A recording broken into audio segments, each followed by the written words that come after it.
Hi everyone, welcome back to part 2 of The Brakeman's Daughter by Damon Runyon, from a series of his short stories about life in the Lower East Side of Manhattan, and all encapsulated in one book called On Broadway.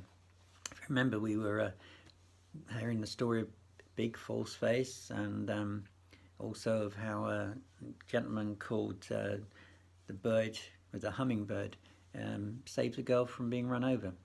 But he can't chat her up because he's got a date been set up by Big False Face. Anyway, here's more of Big False Face's story.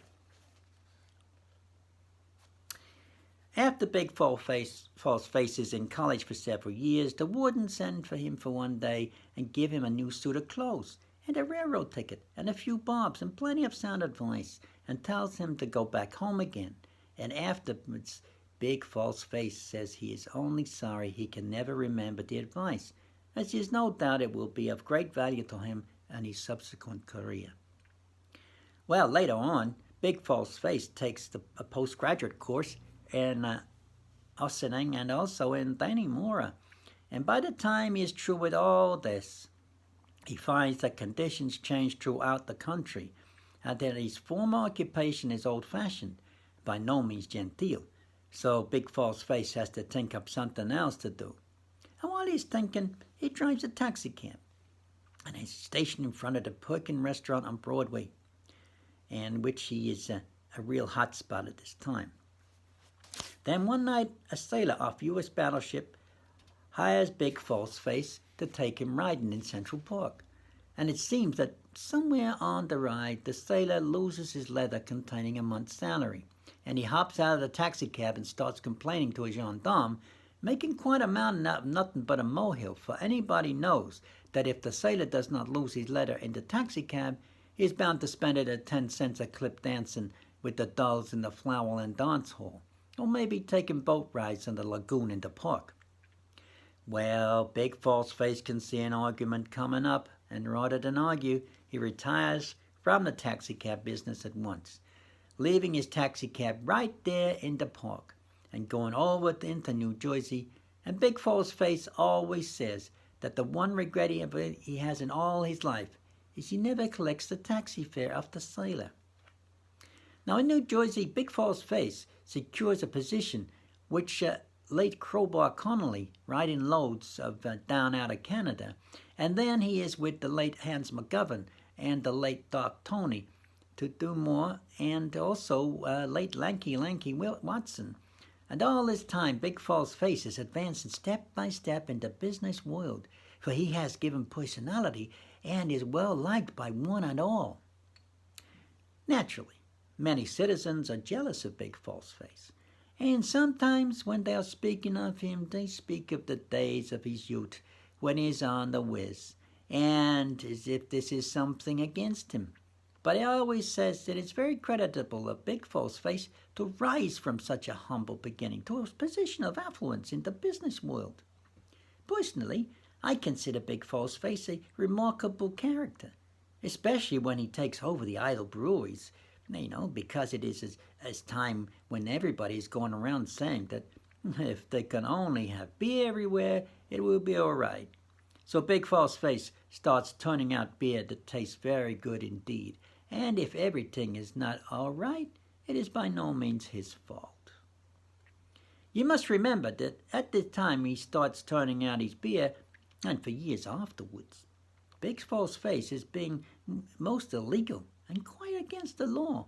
And I claim that the way he is able to hide several breweries, each covering maybe half a block of ground, from the gendarmes all these years is practically magical, and proves that what I say about Big False Face being a remarkable character is very true.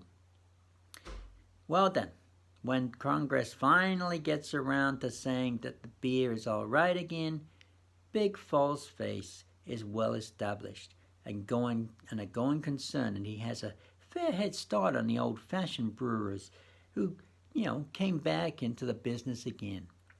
But Big False Face is smart enough to know that he will be able to keep ahead of them only by great enterprise and industry, because it seems that certain parties are bound and determined to make it tough on the brewers who supplied this nation with beer when beer is illegal, such as Big False Face, forgetting all the hardships and dangers that these brewers faced through the years to give the American people their beer, and all the butter that they had put to hiding breweries from the gendarmes.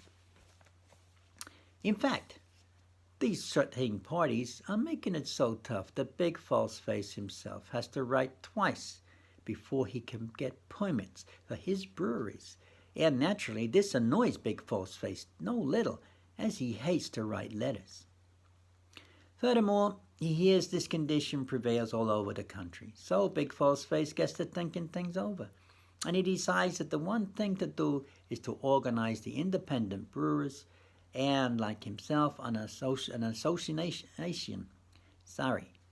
an association. Always better word, that word, to protect their interests. So he calls a meeting in Newark, New Jersey, of all these brewers, and this is how it comes that the Hummingbird is present for Ohio, and furthermore, the Hummingbird is personally regarded as a very able young guy when it comes to breweries. Well, the only reason I'm in Newark, New Jersey at this time is because a guy by the name of Abel Schumtensheimer is a delegate representing the New York Brewery. And this AB is a friend of mine. And after the meeting lasts 3 days, he sends for me to come over and play Pinochle with him because he cannot make head or tails of what they are all talking about. And anyway, AB doesn't care much because the brewery he represents is going along for nearly 12 years and is doing all the business it can handle.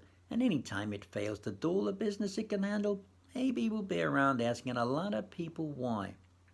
So AB's brewery does not care if it enters into any association or not. But of course, AB cannot disregard an invitation from such a guy as Big False Face. So there he is, and by, there I am. And in this way, I meet up with the Hummingbird. And after watching the way he goes darting around and about, especially if a doll appears to pop up in his neighborhood, I can understand why they call him the Hummingbird. But personally, I do not mind seeing a guy, and a young guy at that, displaying an interest in dolls. And in fact, if a young guy does not display such an interest in dolls, I'm apt to figure there is something wrong with him. And anyway, what is the use of being young if a guy does not display an interest in dolls? Well, there you go. Read some more tomorrow, and I hope you've enjoyed that so far. Very well written. It's brilliant, I think. He's captured the era and the characters he used to meet around very well. Anyway, I hope you're enjoying it. If you are, give me a thumbs up, be nice, and I'll see you again tomorrow. Bye now. Stay safe. God bless.